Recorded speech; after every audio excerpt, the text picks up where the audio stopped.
गुरु से जुड़ी कुछ महत्वपूर्ण बातें जो आपको जानना अनिवार्य ही है, इसके बारे में बात करेंगे। इसमें हम ये समझेंगे कि गुरु कौन होता है, कौन नहीं होता है, और क्या गुरु के बिना आत्मज्ञान मिल सकता है, क्या गुरु अपने आप मिलता है, गुरु की पूजा का महत्व क्या होता है, कैसे करें, गुरु कब तक हमारे जीवन में रहता है। इसमें सबसे पहली बात है, गुरु कौन है।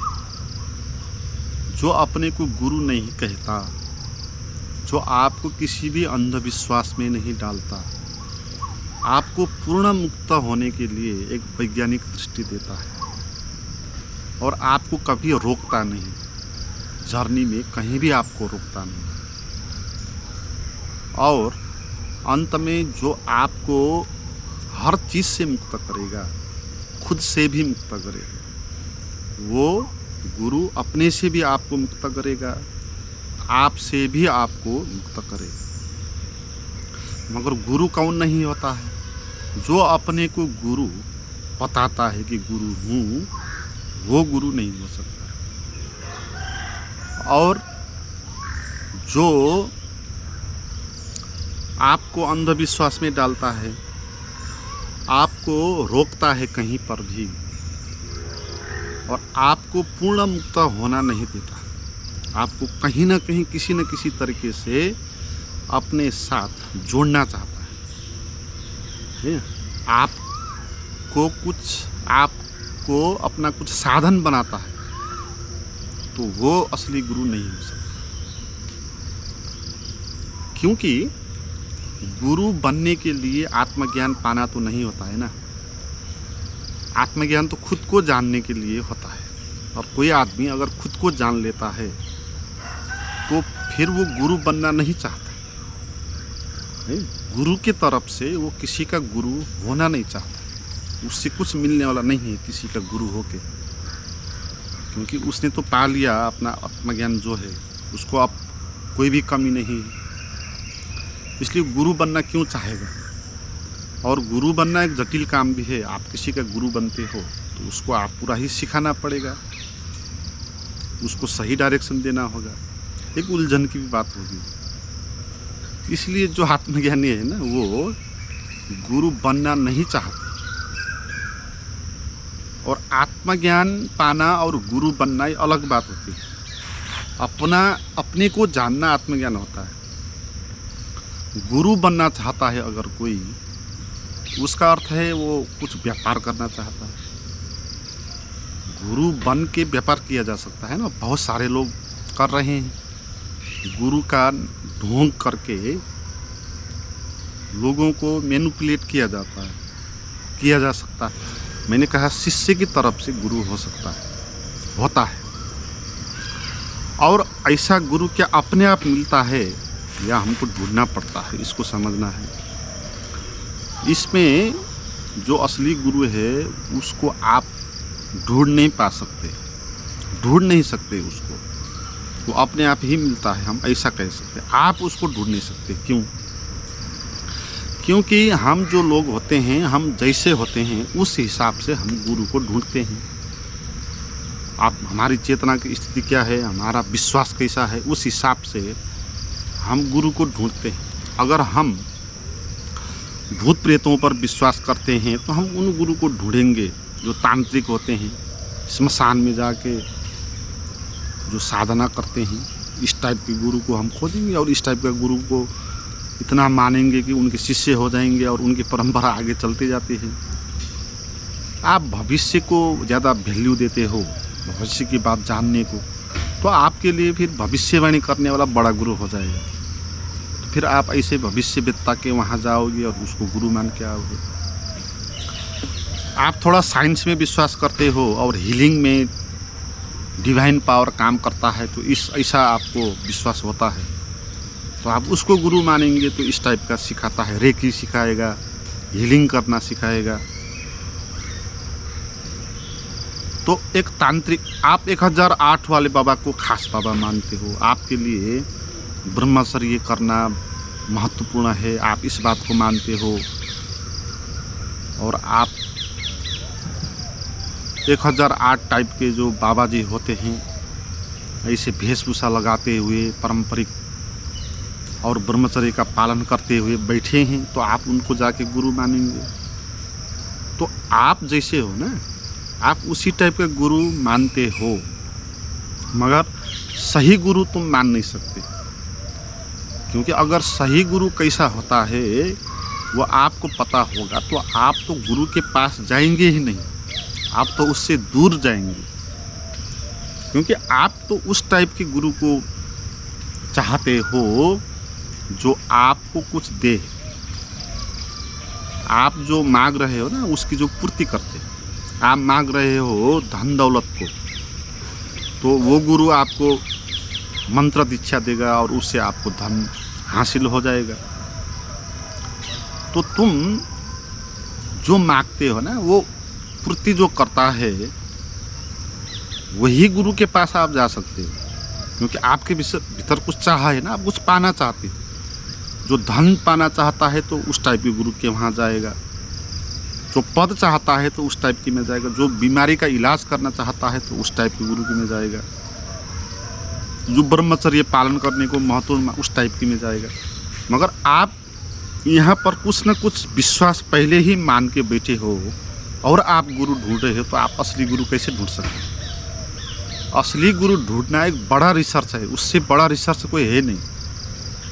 आप ना बहुत सारे गुरुओं के पास जाके भटक के सही गुरु को पा सकते हो। सही गुरु तक पहुंचने के लिए आपके भीतर इतनी दृष्टि, वैज्ञानिक दृष्टि आवश्यक है, तो उतनी दृष्टि आपके भीतर नहीं। और इसमें सबसे गहन दृष्टि ये होगी आपका जो मैं है उसको मिटाना। और आप सही गुरु के पास जा कैसे सकते हो? क्योंकि वहाँ तो आपका जो मैं है उसको मिटाने की बात होगी। आप तो उसी मैं को बड़ा करने के लिए आए हो, उसी मैं को खुश करने के लिए आए हो। इसलिए जो गुरु होगा वो आपको आपके खोजने से नहीं मिलेगा, वो अपने आप ही मिलेगा जब आपकी चेतना यहाँ तक पहुँचेगी। तुम कितने क्लास के हो उसी टाइप के टीचर आपको उपलब्ध होते हैं। आप नर्सरी क्लास के हो, आप सेकेंडरी लेवल के हो, आप ग्रेजुएट हो, आप पीएचडी हो, जो आप पीएचडी पढ़ रहे हो तो आपको उसी टाइप के गुरु मिलेंगे। तो आपकी चेतना कितने ऊपर उठी है और आपके भीतर प्यास जो है ना, वही प्यास आपको उस गुरु के तरंग से मिला देती है। तो फिर वो गुरु कहीं ना कहीं से आपको मिल जाता है।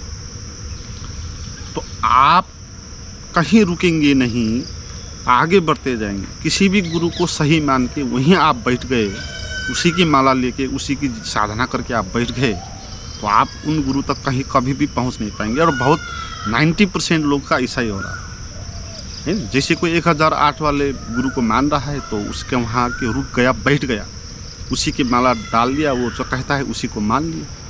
अब वहीं तक उसने गुरु चुना जीवन भर, उससे आगे वो बढ़ा नहीं। ऐसे ही कोई भूत प्रेत स्मशान तांत्रिक वाले गुरु के पास गया और उसी की बात माना और सारा सत्य उसी में देखा उसने, और उसी की माला लगाएगा, उसी की पूजा करके बैठेगा, ऊपर कभी भी उठेगा नहीं। तो आपको रुकना नहीं कहीं भी, किसी भी गुरु को मान के। तो आप एक गुरु से दूसरे, दूसरे से तीसरे खोजते जाएंगे। जैसे क्लास में और बड़े गुरु मिलते जाते हैं, सेकेंडरी लेवल में, ग्रेजुएट में, पोस्ट ग्रेजुएट में, तो उससे बड़े बड़े गुरु मिलते जाते हैं। जब आप उनको छोड़ते जाते हो क्लास को, तो आप जिन क्लास में हो उन क्लास को छोड़ते जाओ, उससे आगे ऐसा आपको करते करते जब आप उस स्टेज पर पहुंचोगे, जब आपके भीतर वो प्यास होगी सच जानने की जो रियल में गुरु के पास होता है, तो फिर वहाँ वो नियम काम करेगा, अट्रैक्शन का नियम। तो आपको कहीं ना कहीं वो मिल जाएगा। और इसमें अगला प्रश्न ये है कि गुरु की पूजा का महत्व क्या है। जैसे कि आज गुरु पूर्णिमा का दिन है, तो गुरु को कैसे खुश करें, उसको पूजा कैसे करें ताकि वो खुश होकर हमको कृपा दे दे। गुरु की पूजा का महत्व यही है, गुरु को खुश करना। गुरु कैसे खुश होता है वो कार्य आप करोगे तो फिर आपने असली पूजा की। नकली पूजा तो आप आराम से कर सकते हो, किसी भी गुरु को आगे रख के बिठा दो मूर्ति और उसमें माला डाल दो, धूप दीप डाल दो और पैर में लेट जाओ, तो ये आप कर सकते हो। मगर ये करना और ना करना महत्वपूर्ण नहीं है। ये आप कर भी सकते हो, ये आप नहीं भी कर सकते। मगर गुरु खुश होता है कि नहीं इस कार्य से, ये महत्वपूर्ण है। क्योंकि जिसके लिए आप पूजा कर रहे हो वो भी खुश होना चाहिए। उसको खुश करना ये आप कर सकते हो तो ही आपने गुरु के प्रति असली व्यवहार किया, असली श्रद्धा किया। तो गुरु कैसे खुश होता है? जब आप गुरु जो बात करते हैं ना उसका प्रमाण बन जाते हो तो ही गुरु खुश हो सकता है। गुरु ने आप पर जो भी काम किया उसका अर्थ यही है कि आपके भीतर भी वो फ्लावरिंग हो जाए जो होती है सत्य को जानने में। जैसे कोई माली है, वो किसी भी